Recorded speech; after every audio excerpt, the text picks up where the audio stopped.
Welcome back to Flint Creek Transport. So today we're going to be talking about hydraulics, and I'm going to have Trevor here later in the video show you a little bit about our system and the system that we use in our trucks. So, you know, most of the trucks going down the road, I should say a lot of them are simply pulling just a standard flatbed trailer, or if you go up there, like just a van or reefer. That seems to be like the majority of trailers going down the road. But if you see a tank trailer, such as, you know, or a dump trailer or a walking floor, they oftentimes have their own way to unload. So there's usually a pump in the back, or there's drive unit, there's some way to get that unloaded. If you see a Flint Creek truck going down the road, 90% chance, 95% chance that the Flint Creek truck has a Wetline on it. And so I'll show you, when you hook up to a flatbed, you simply got, that should be shut, but you simply got your air lines and your electric line, right? That's all you need to hook up. When you're pulling a dump trailer, you simply have one hydraulic line, right? And obviously your other connections. But in a dump trailer, there's a massive cylinder in there, and you're gonna push oil into that cylinder. It pushes up, raises that dump up, right? And you're going to release pressure, it comes back down. So that's all you're doing, is just moving the cylinder one way with a dump trailer. With a tank trailer, still same, all standard connections. Whether you go from any of these trailers, they're all standard connections, airline, electric cords, a lot of that is the same. This one has two hydraulic lines. This is running a pump. And same way with our walking floor, same way with our belt. The reason that I'm telling you guys all this is I know that there's some of you that are familiar with Wetlines, and it just gives you a little idea what or how we use our system. Our system really needs to be flawless in what we do, because there are some days that these trucks are running Wetlines or running their PTO. They're unloading 4, 5, 6 loads a day. The next day it's not that much, you know, it's one load. Not only that, our system has to be ranged, it has to have a wide range of pressure, you know. So when they run a tank trailer, they only need 1,000, 1,500 PSI, right? When they run a walk-in floor, the walk-in floor is probably the hardest trailer, or the hardest on your system, because you need 3,000 PSI, or all of it. You know, it depends on your floor, it depends on your trailer, depends on the drive unit. There's a lot of depends in there, right? But as a whole, your walk-in floor is going to be definitely a lot harder to walk off than like a belt trailer. A belt trailer, for example, you're simply running a pump that is pulling that belt. So there's a drive unit on the back of the belt trailers. And like I said, so there's a lot of trucks and trailers going down the road that only unload one load a day, or every other day, or every 2 days, that they're unloading a load, and they're just unloading tank load, or they're unloading, you know, a belt trailer. And it hardly puts any pressure or any strain on the hydraulic systems. Our systems go 4 or 5 loads a day, 6 loads a day. And not only that, these loads that we're hauling on these trailers are 100,000 pounds. Here in New York State, we can get overweight permits, so we can haul heavy. So when we're walking 4, 5, or 6 loads a day off, that's why we're needing all the PSI we can. You know, sometimes I've had it already where you're revving that load up, or sorry, you're revving the engine up to get more pressure to walk that load. And so the first couple times that floor is moving, you need all the pressure you can get. And once your oil heats up, you're done. You just gotta let everything cool back off again. We, you know, over the years, we've run filters on our systems. We've not run filters, like meaningless spin-on filters. We had different pumps, a lot of different ways, but we kind of come up with this. Here's our kind of our standard way. And when the trailers come in, or sorry, when the trucks come in, they pretty much use, you know, have this standard way of putting these units on. So years ago, we needed a dual line wet pump. So 2 hoses, meaning, right? When we bought out Terry Bodine and we got dump trailers, now we need a single line as well. So single line meaning just one hose, so that, you know, runs your pump different. You're just putting pressure up and down, and then the dual line is for your walk-in floor. And there's actually like, there's also one that has like 3 connections, and that would be more like an auger trailer, like a feed tanker, something like that. But again, a lot of those systems, they don't need a lot of PSI. The walk-in floor is what is needing a lot of PSI. You got all that weight on the floor, and you're running cylinders in the back. and that creates, it can make that truck work. I'm gonna have Trevor show you guys a little bit our system and what he uses, kind of why he uses it, just to give you kind of a look at what we got going on. And you know, what we have might not work for everybody, but what I will say is that when we buy a truck with a wetline on, or when someone else hooks up to one of our trailers and tries to pump a load off, a lot of times there's issues. We need to turn the pressure up and everything else. So we do have a unique setup. So Saturday evening, finishing up a few things. Got a couple projects sitting here, actually 3 of them actually. Dump truck, got some DEF tank issues. 144 is in here getting some air conditioning, quit working on us. This one here is in for, I don't even see it's out, but there's a windshield that's out on it. 116 is getting an alignment over there. 154 is just getting a few more things done to it as we got time. This truck here came in for service today. This is truck 150. This has the N14 in it. This is running pretty good. We put the new injectors in this, oh, I think less than a year after we got it, but after that she's run pretty good. Like I say, it was in here for a service.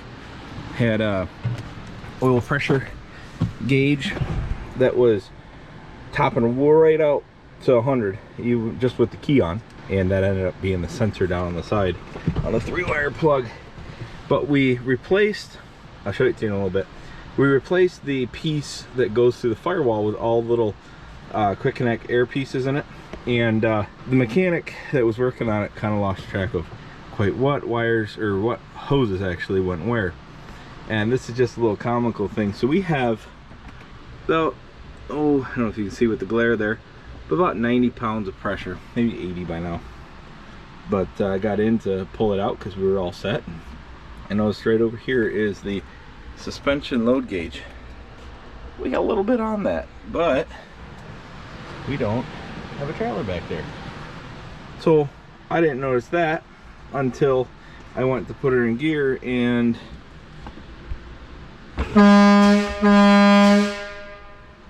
that's not right. Sometimes it's kind of goofy. I guess you gotta laugh at the little things when you can. That's just funny to me. So Justin asked me to get you guys kind of a rundown on what we do when we get a truck in for hydraulics, and kind of what our hydraulics system is made up and why we run what we run. He went through the trailers with you: tank trailers, belt trailers, dump trailers. They're all a low pressure trailer, where the walking floor trailers are a high pressure, high flow. They want about 30 gallons a minute at 3,000 psi. And the previous systems that we had on our trucks, this is one that came without one, previous systems that we had on our trucks were slightly less than that, and it definitely showed in the performance of our walking floors when you got a heavier load on it or something, like, or you were pumping many loads a day. They'd actually start slowing down because of the heat in the oil, so the pump was getting warm. We run a essentially 3-line, but 2-line out on the deck plate here. We have a wing nut style connection on one side, and we have a quick connect 1-inch on the other side. We do this so that when we're hooking the trailers, the trailer is the opposite, just flipped. So you always have a line connected by wing nut to one or the other. So when you go to unhook, you only hook up the quick connects. Therefore, you don't get that chance of mixing up the pressure line versus the return line, and bad things happen when you do that. These pipes off this truck, they were rotted out. You can see right down there. I don't know if he showed you that before or not, but these pipes are definitely not going back on. Up here at the top, they actually rusted through, and were we to try and open them up to put anything on the bottom, just it would not hold. So on this truck, when we got it, it had this exact size tank, but it was a full fuel tank. So we've said in the past, we get split tanks. You can see the little bit of a line right there, but it's got a breather cap up there and the fuel back there. So 60 and 60. We do 60. We don't need that much in volume, but we do it so that we get the cooling aspect of it. It helps a lot to have higher volume to keep the oil cold. So, or well, cooler. It's not going to stay cold. But we put 16 to 18 inches in, and that's about 40 gallons in these tanks here. But let me get underneath here. And I'm sorry that it's not in the air. This is just kind of something that was sitting here, and yeah, we try and be safe. You know, safety first. I think somebody just found some stickers and stuck them somewhere, because I see one down there too. But okay, quick over of what we have. So we have split tank. We have the supply coming down here in 1.5 inches and all the way up around to a P51 pump. Now this pump is rated for 30 gallons a minute, 3,000 psi.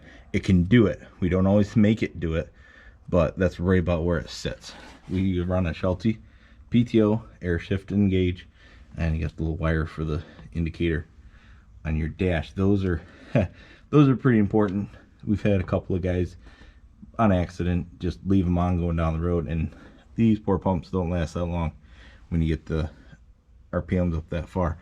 These pumps, the ratios, and I'd have to go into a lot of my drawings and stuff. The ratios for the motor, transmission to PTO to turn this where it wants to be. Our high idle is about anywhere between 800 and 1,000 depending on the truck.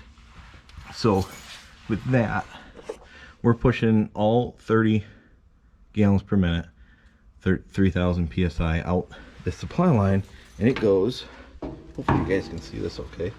Let me get my light out. So it goes up to, we call it a tipper valve. So it comes into the side of the tipper valve.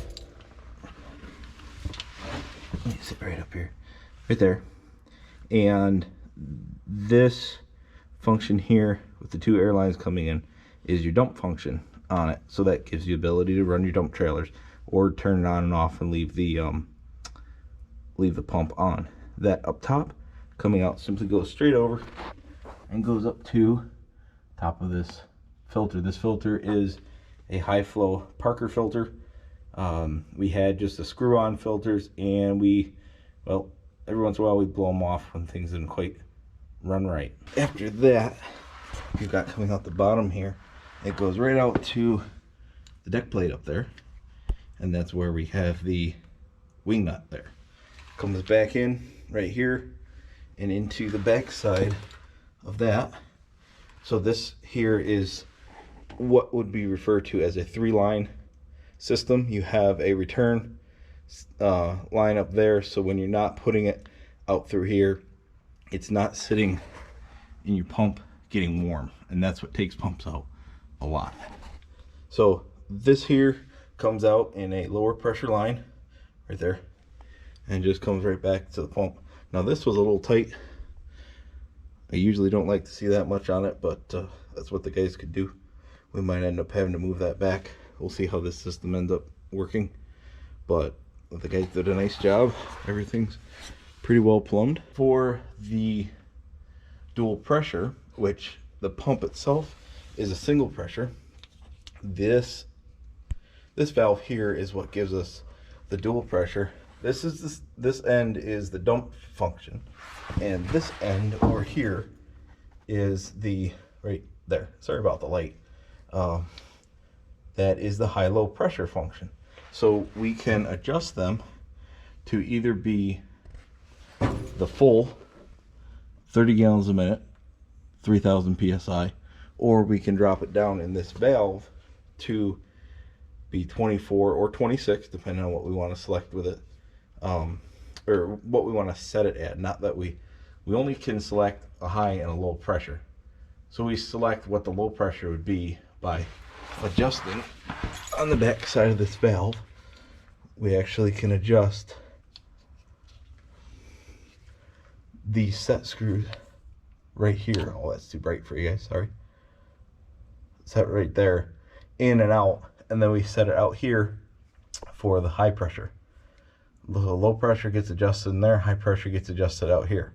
And all it does is go through that 1/4 inch air line and changes the pressure. This here, this piece here that I'm touching, is your dump valve slider, just like what would be on a dump pump. But it brings it out here, and I think separating things, in my opinion, gives you a better heat dispersion. That way your friction that's in this here, by regulating it, it's not also transferred straight to your pump on the pump side of it. Your filter here usually is not going to get very warm. It's a pretty high flow filter. But sorry about the truck not being in the air. I just didn't quite have time this evening to do that. So I wanted to mention something I didn't before. This being a 2-line, you can still use as a dump trailer. The functions down there, it just returns here and goes back across to the filter across that top piece. So we can, this system still very nicely runs a single line dump trailer. It just, that one stays unhooked. I gotta show you this trailer real quick. This is insane. Look how dirty this trailer is. I just want to look at which trailer this is. This is this trailer was built in 2017, so it's only a couple years old, 5 years old. Look how dirty this thing is compared to this trailer. So this gives you a little idea some of the roads that we get on with these flatbed trailers. Nasty, nasty, nasty.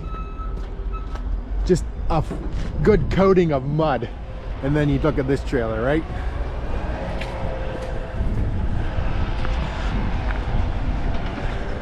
It's not an asphalt queen. Thank you guys for watching. We'll see you in the next one. Peace out.